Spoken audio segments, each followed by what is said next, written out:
texto da nossa meditação de hoje está na carta de Paulo aos Efésios, no capítulo 4, versículos de 1 a 16. Diz assim a palavra do Senhor: Rogo-vos, pois, eu, o prisioneiro no Senhor, que andeis de modo digno da vocação a que fostes chamados. Aqui Paulo já está se apresentando. Ele provavelmente estava preso em Roma quando escreveu a carta aos Efésios, e é interessante que ele fala assim: eu, o prisioneiro no Senhor. Ele várias vezes ele escreve as suas cartas como doulos, escravo do Senhor Jesus, né? É aquele que serve integralmente, servo, aquele que não tem escolha. E ainda prisioneiro é aquele que está sob o domínio do seu comandante, Cristo, né? E muito mais prisioneiro do que simplesmente do Império Romano, porque mesmo preso, Paulo continuou pregando o Evangelho, mas o mais importante para ele é que ele era prisioneiro de Cristo. E ele diz assim: que andeis de modo digno da vocação a que fostes chamados. Olha aqui, chamada solene.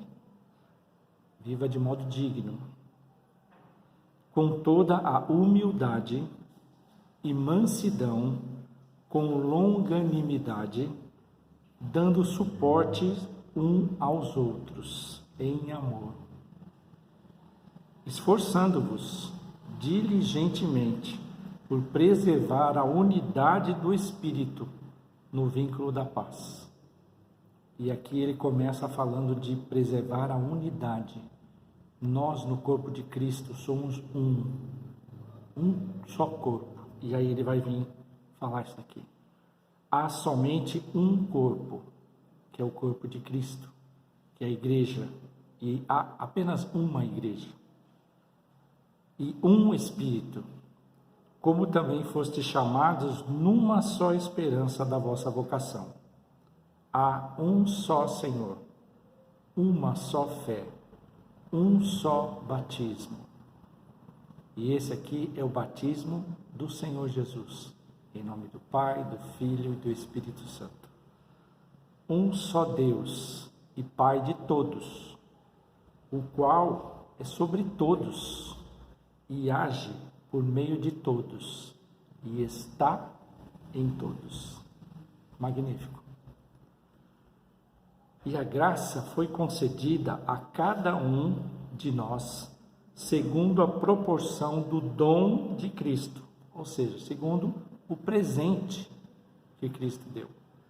Por isso diz: quando ele subiu às alturas, levou cativo o cativeiro e concedeu dons aos homens, ou seja, concedeu presentes. A palavra dom significa presente.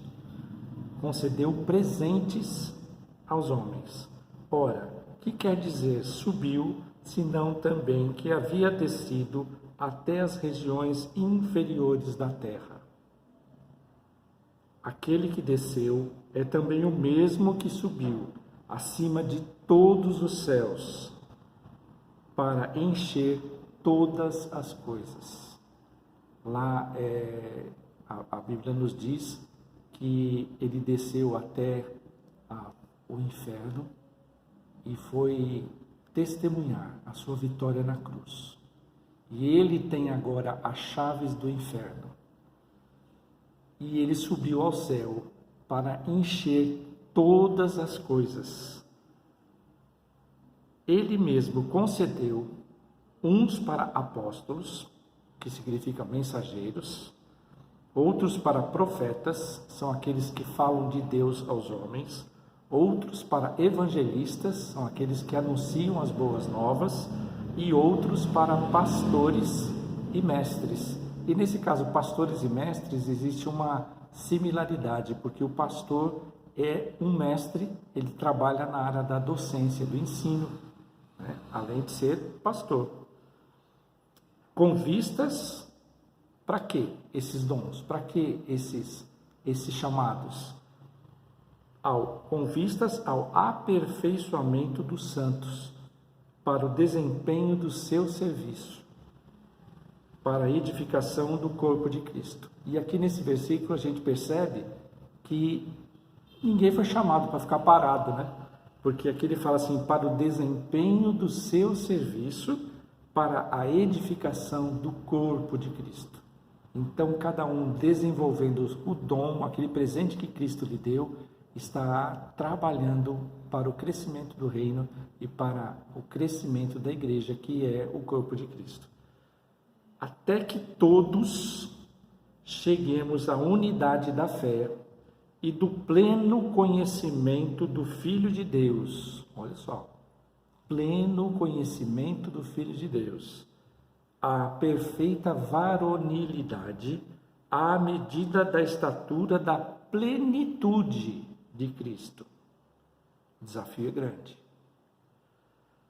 Para que não mais sejamos como meninos, agitados de um lado para o outro e levados ao redor por todo o vento de doutrina, pela artimanha dos homens, pela astúcia com que induzem ao erro.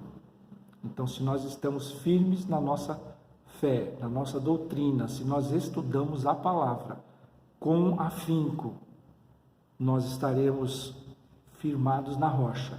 E daí não tem vento de doutrina que nos arraste, não tem artimanha de homens para mentir ou enganar, e nem astúcia alguma, que é uma das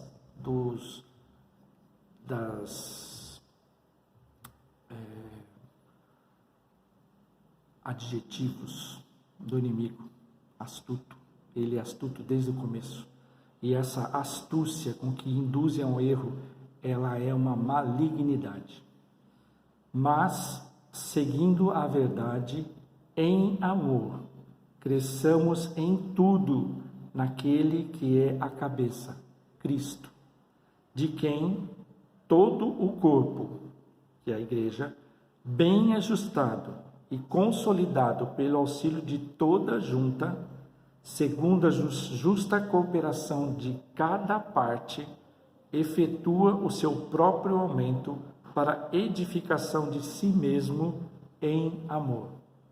Ele faz aqui uma analogia com o corpo humano.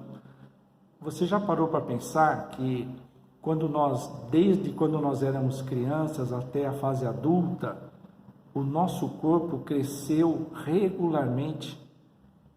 O braço direito proporcional ao braço esquerdo, a perna direita proporcional à perna esquerda, a nossa cabeça, a nossa orelha, o nariz, às vezes o nariz um pouquinho avantajado, né, como o meu, mas nós crescemos proporcionalmente. Já imaginou, já parou para pensar, se a perna crescesse, mas o pé continuasse infantil? Ou se o braço crescesse até um certo ponto e a mão não parasse de crescer? Ficaria uma mão completamente distorcida.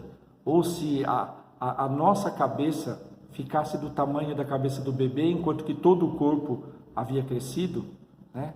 E nós crescemos uniformemente, né? E quanto mais uniforme, né, que é segundo os esteticistas, né, quanto mais simétrico o nosso corpo, maior é a beleza, né? Mas nós não estamos preocupados com a beleza, viu?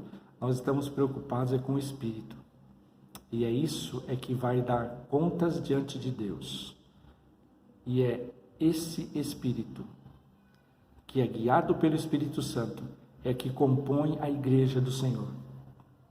E a igreja é a noiva de Cristo. Vamos orar?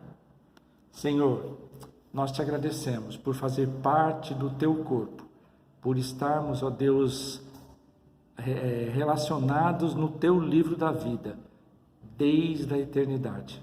Obrigado porque o Senhor se lembrou do meu nome, o Senhor lembrou de mim e de cada um que está ouvindo essa mensagem, Senhor. Eu peço a Deus que através do teu Santo Espírito, o Senhor confirme em nossos corações a tua salvação e que o Senhor nos ajude a vivermos de modo digno desse evangelho a que fomos chamados. Senhor, que o Senhor nos ajude a nos santificarmos e nos ajude a crescermos uniformemente, Senhor.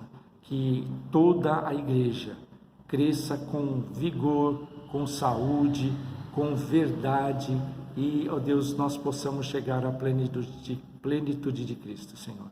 Nos ajuda, perdoa-nos os nossos pecados, nos guarda e nos livra do mal. Em nome do Senhor Jesus. Amém. Que Deus te abençoe.